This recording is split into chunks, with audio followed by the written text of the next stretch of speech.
शालू सारी जायदाद लेने के बाद भी अपनी माँ को नौकरानी बनाकर रख रही थी। एक दिन, शालू बेटा, मेरी खांसी दिन पर दिन बढ़ती जा रही है, मुझे डॉक्टर के पास ले चल। लेकिन वो तो जवानी की बात थी ना, अब इस उम्र में आप डॉक्टर के चक्कर लगाओगी। वैसे आज रोहित बिजनेस ट्रिप से वापस आ रहे हैं, तो अच्छा खाना बना देना।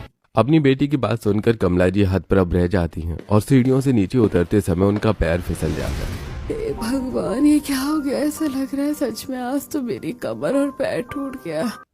अरे अब क्या कर दिया माँ, तुम तो सच में हमारे लिए आफत बन गई हो। लाओ दिखाओ क्या हुआ। कुछ नहीं बेटा, अपनों के रंग सामने आ गए हैं, तू चिंता मत कर, मैं ठीक हो जाऊंगी। तू जा जाकर अपना काम कर। शालू की बात से कमला जी काफी उदास थी।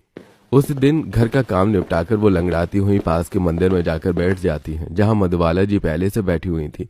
कमला जी को लंगड़ाते हुए देखकर, अरे कमला जी, मैं सोच रही थी कि आप दिखाई नहीं दे रही।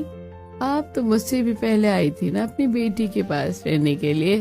हाँ बहन जी, मैंने सोचा था कि अपना बुढ़ापा अपनी बेटी के साथ बिताऊंगी, लेकिन हर बार जैसा सोचते हैं वैसा कुछ नहीं होता ना। आप बताइए कैसा रखती है आपको निर्णय?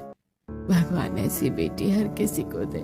मैं तो भगवान से हर रोज यही दुआ मांगती हूँ कि बचपन में मैंने जो संस्कार अपनी बेटी को दिए, आज वो संस्कार मुझे वापस मिल रहे हैं सेवा के रूप में। खुशकिस्मत है बहन जी आप, हर किसी की किस्मत एक जैसी नहीं होती। चलिए अब मैं चलती हूँ, मुझे देर हो रही है।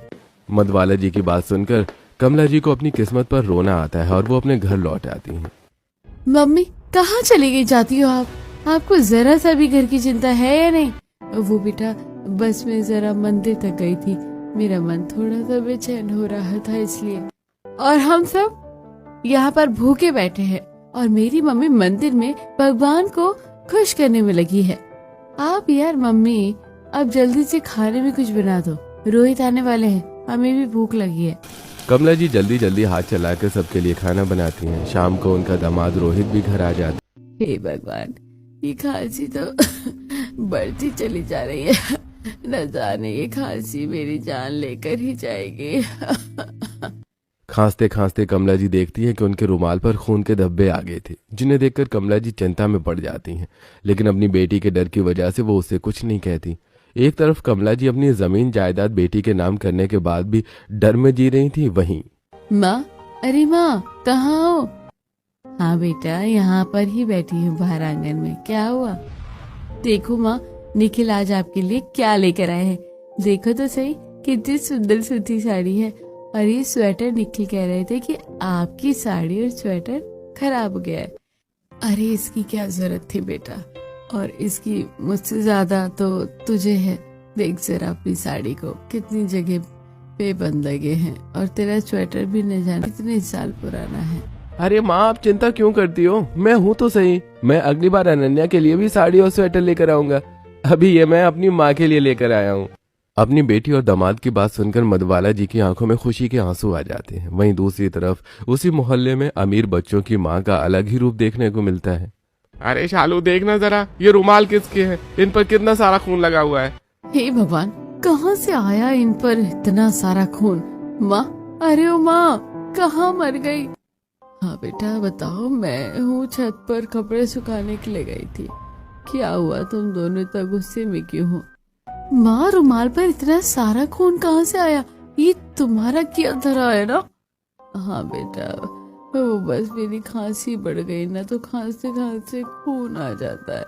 शालू, मैं तुम्हारी माँ के प्यार के चक्कर में अपनी घर में बीमारी नहीं पालना चाहता। तुम्हारी माँ इस घर के अंदर नहीं रहेगी। मैंने कह दिया तो कह दिया। लेकिन बेटा, फिर मैं कहाँ जाऊंगी? मैंने तो अपना घर, जमीन, जायदाद सब कुछ तुम्हारे नाम कर दी है। हाँ तो माँ, आपने एहसान नहीं किया, वो सब मेरे ही था। माँ बाप की जमीन जायदाद पर बच्चों का ही हक होता है। आप अब इस घर में नहीं, गैरेज में रहेंगी। घर में छोटा बच्चा है, वो बीमार पड़ सकता है। गुस्से में आकर शालू और रोहित कमला जी का बोरिया बिस्तर उठाकर गैराज में पटक देते हैं। और सर्दियों में कमला जी जब गैराज में रहने को मजबूर होती हैं, तो वहीं दूसरी तरफ, माँ देखना जरा, डाकिया आपके नाम की चिट्ठी लेकर आया था। न जाने इस चिट्ठी में क्या है? पता नहीं बेटा, मुझे नहीं पता कि मुझे चिट्ठी कौन भेजेगा। मधुबाला की चिट्ठी खोलकर देखते ही तो उनकी आंखों के खुशी के आंसू गिरने लगते हैं। अरे माँ, तुम रो क्यों रही हो? क्या हुआ? बेटा, सालों से तुम्हारे चाचा के साथ जो जमीन जायदाद का केस चल रहा था वो हम जीत गए और बदले में हमें पूरे 1 करोड़ रुपए मिले हैं। अरे वाह, मतलब अब हमारी माँ करोड़पति बन गई। निखिल बेटा, तुम आज ही मुझे वकील के पास लेकर चलना। ठीक है माँ, जैसा आप कहो। एक तरफ मधुबाला जी निखिल के साथ जाकर अपने गांव की जमीन के सारे पैसे निखिल और अनन्या के नाम कर देती है। वहीं दूसरी तरफ गैराज में बीमारी से परेशान कमला जी अपने दिन काट रही थी। और एक दिन, माँ सुनो, आज मेरी सहेलियां आने वाली है घर पर, तो उनके लिए खाना पीना बनाना है। तुम मेरे साथ घर के अंदर चलो। लेकिन बेटा, मेरा चश्मा टूट गया है। कुछ दिन पहले भी तुझे और दामाद जी से कहा था, मुझे कुछ दिखाई नहीं दे रहा है, तो मैं खाना कैसे बनाऊंगी? माँ, तुम्हें जब काम की कहो तब तुम बहानेबाजी करने लगती हो। ऐसे बिना चश्मे के कहीं तुम अंधी नहीं हो जाओगी। चलो अब जल्दी, बहुत काम है। शालू जी के साथ ऐसा ही बर्ताव करने लगी थी। पूरे घर का काम करती थी और उन्हें खाने को रोटी तक नहीं देती थी। आज उसकी सहेलियां आने वाली थी और इसीलिए वो अपनी माँ को काम करने के लिए गैराज से बुलाने आई थी। घर में पहुंचकर, नानी नानी, आप ऐसे क्यों रहती हो? आपकी तबीयत खराब है क्या? आपने तो कितने दिनों से नहाया भी नहीं है।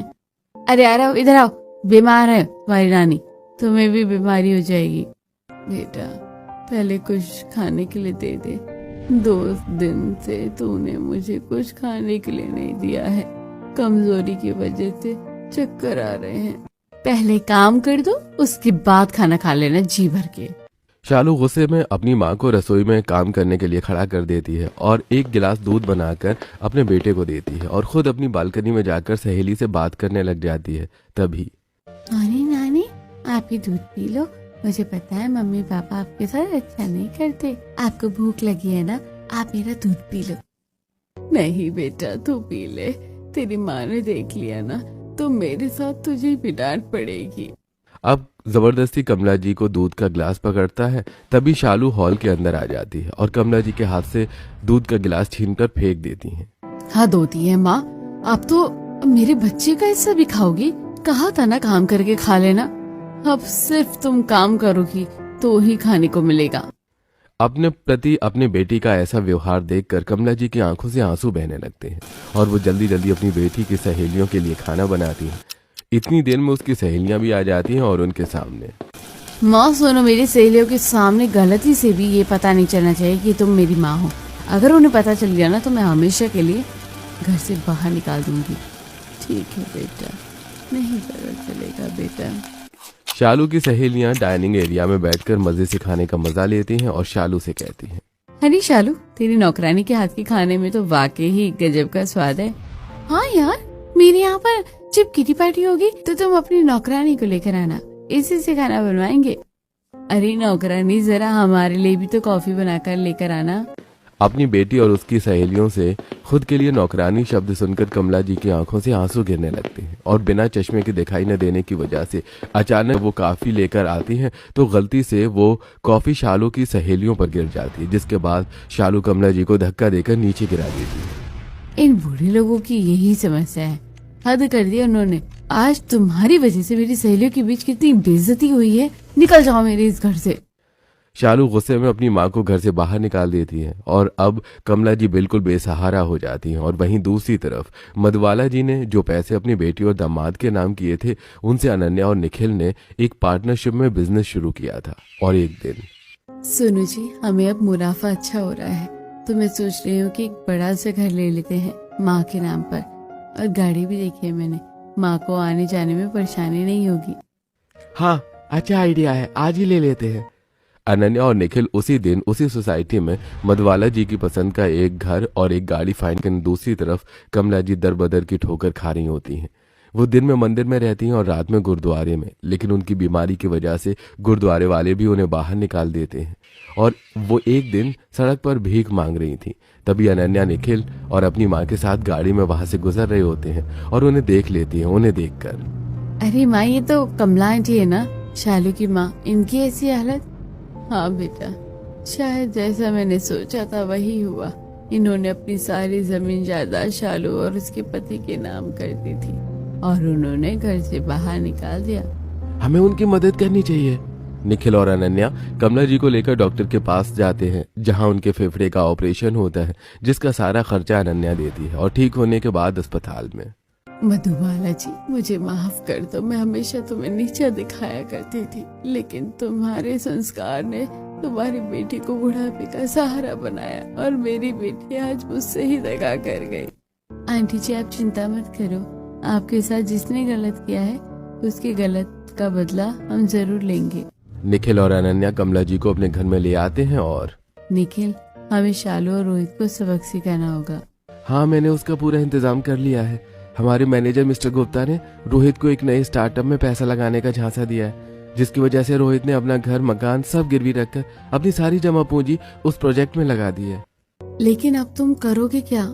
दरअसल वो प्रोजेक्ट नकली है और एक्साइटमेंट में रोहित ने पेपर ठीक से नहीं देखे। कल उसके घर नोटिस जाएगा कि वो बर्बाद हो चुका है। उसकी सारी प्रॉपर्टी अब कमला आंटी के हो चुकी है। अगले दिन सुबह सुबह रोहित के घर एक नोटिस आता है, जिसे देखकर उसके होश उड़ जाते हैं। शालू, हम बर्बाद हो गए। अरे, मैंने जिस स्टार्टअप में अपने सारी जमा पूंजी लगाई थी वो फेल हो गया है और हमारा ये घर भी अब बिक चुका है। आज ही हमें ये घर खाली करना पड़ेगा। लेकिन अब हम जाएंगे कहाँ पर? मुझे नहीं पता।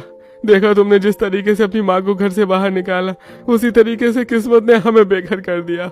शालू और रोहित को अपनी गलती का एहसास होता है और वो मजबूरी में घर से निकलने को मोहताज हो जाते हैं। रोहित जगह जगह नौकरी ढूंढता है, लेकिन निखिल के कहने पर कोई भी उसे नौकरी नहीं देता और वो मजदूरी करने लगता है। एक दिन पंचर की दुकान पर, शायद मेरी गाड़ी में पंक्चर हो गया है, मैं ठीक करा लाता हूँ। कमला आंटी और आप माँ दोनों इसी में बैठो। निखिल अपनी गाड़ी को पंक्चर की दुकान के सामने रोकता है, जहां रोहित पंक्चर ठीक करने का काम कर रहा होता है। वो कमला जी को निखिल की गाड़ी में देखकर हैरान रह जाता है। अरे, आप यहाँ पर? पता है हम आपको कहाँ कहाँ ढूंढ रहे थे। मैं नहीं जानती कि तुम कौन हो। लेकिन माँ, आप ऐसा क्यों कह रही हैं? मैं शालू का पति रोहित, आपका दामाद। मेरी कोई बेटी दामाद नहीं है। कमला जी की बेरुखी से वहां से निखिल के साथ चली जाती हैं। वहीं रोहित अपने किराए के घर में जाकर शालू से कहता है, शालू, तुम्हें पता है मैंने माँ को निखिल के साथ देखा। वही निखिल जिसने अभी अभी हमारी सोसाइटी में एक बहुत बड़ा सा घर खरीदा है। हाँ, तुम्हें पता है कि माँ उन्हीं के साथ रह रही है। रोहित, हमसे बहुत बड़ी गलती हो गई है। हमने अपनी माँ का अपमान किया, इसलिए भगवान ने हमें कहीं का नहीं छोड़ा। हमें अपनी गलती को सुधारना होगा। दरअसल रोहित और शालू भिखारी बन चुके थे। उनके पास खाने को रोटी तक नहीं थी और उनका बेटा आरब भी बीमार था। इसीलिए वो अपनी भिखारी वाली हालत में निखिल के घर पहुंचते हैं और वहां जाकर, मुझे माफ कर दो माँ, मैंने आपके साथ बहुत गलत किया। आपकी सारी जायदाद लेने के बाद मैंने आपको नौकरों की तरह रखा, लेकिन अब मुझे मेरी गलती का एहसास हो गया। मुझे माफ कर दो। मैं तुम लोगों को नहीं जानती। मेरी बेटी अनन्या है और दामाद निखिल। कमला को सभी मिलकर समझाने की कोशिश करते हैं, लेकिन रोहित और शालू ने कमला जी के साथ जैसा व्यवहार किया था, कमला जी उन्हें माफ नहीं करती और अपनी सारी जायदाद आरव और अंबर के नाम करके वो अनन्या और निखिल के साथ ही रहती हैं और शालू और रोहित भिखारी बनकर